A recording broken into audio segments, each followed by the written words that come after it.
As political parties go, they don't come any bigger than the CCP.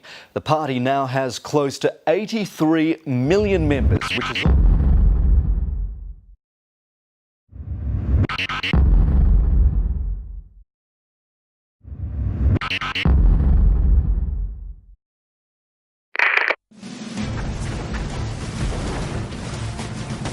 It was one of the most significant campaigns of the 20th century, and one of the most amazing physical feats ever attempted. Surrounded by hostile armies, 87,000 soldiers escaped and traveled nearly 6,000 miles on foot in just 1 year.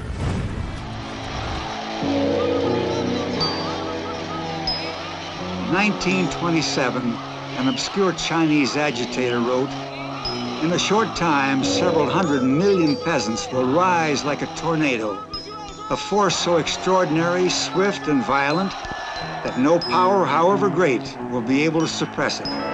They will send all imperialists, warlords, corrupt officials, local bullies, and evil gentry to their graves. All revolutionary parties and all revolutionary comrades will stand before them to be tested." The author of these words eventually found a way to harness the power of China's peasant millions to make himself the ruler of a quarter of the world's population. Mao Zedong.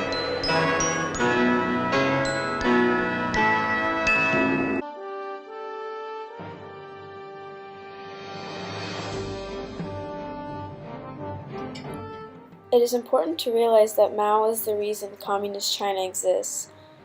The face of the old China was a face of misery. Mao's own father had been a peasant during those times, but through his own business sense he was able to accumulate wealth and become a rich peasant. He earned enough to give Mao a start at life, and Mao, early on, took the initiative to educate himself and found a way to absolute power. Influenced by the German philosopher Paulsen, who believed that there was power in every individual, Mao was influenced to unleash the power of the peasants and take control. Mao's main opponent to the building of a large communist party was the nationalist leader Chiang Kai-shek.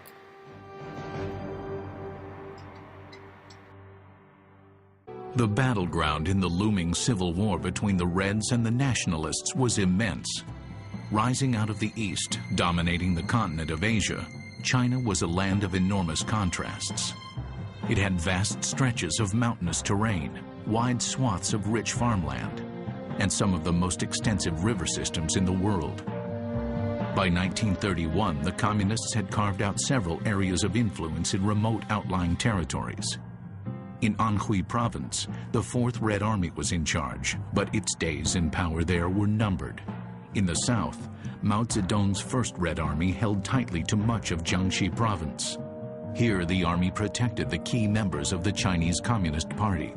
Surrounding them on the map, Chiang Kai-shek's nationalists controlled most of southern China, but their influence on ordinary Chinese peasants was far more limited. Well, the Chinese people never made a firm commitment to Chiang Kai-shek.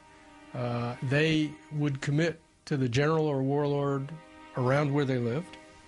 Many of them committed to the communists because they had a sense of vision, but they had no sense of the nation-state of China or Chiang Kai-shek as their leader. That affected the way he could use his military.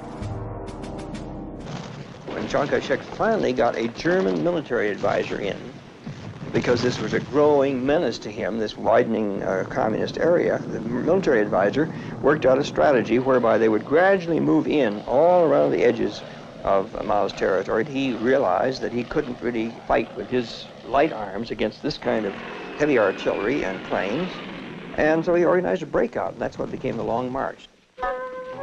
The Long March has become the most legendary event in Mao's rise to power. We can imagine what it was like from newsreel pictures of other Chinese fugitives who at one time or another were driven from their homes by foreign invaders or their own warring factions. Though the destination was initially undecided, a choice was ultimately made by the communist leaders to relocate their base to the northwestern province of Shenji. Along the way, soldiers journeyed across 27 rivers, 11 provinces, and 18 mountain ranges, sometimes coming at an altitude of 16,000 feet. In addition to the barriers of nature, the mostly unarmed soldiers of the Red Army were repeatedly involved in battles and skirmishes with national troops as they progressed towards their destination. Many died along the way.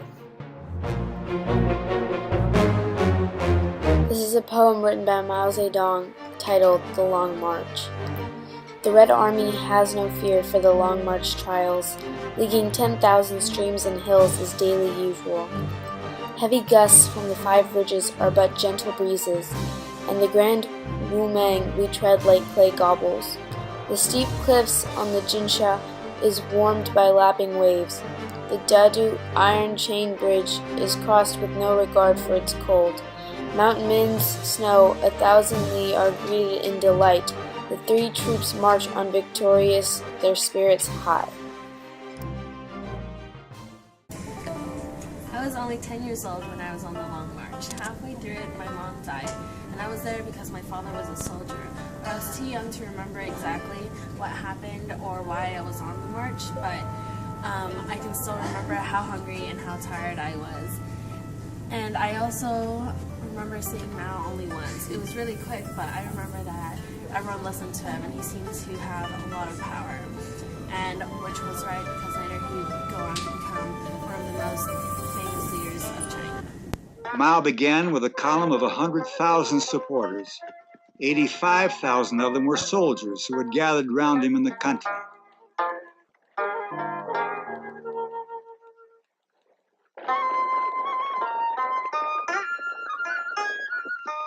Hardly a third of those who started made it to the end. They covered 6,000 miles in all, and they took a year to do it. Their final destination was Yunnan in northwest China, which Mao made his headquarters.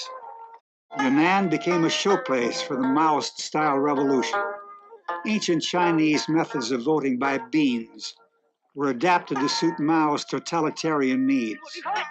Mao's soldiers continued their training for the ultimate trial of strength with Shang. Instead of pillaging and humiliating the peasants, as all other armies had done, Mao's troops became model instructors, helping with education, medical attention, and inevitably political indoctrination.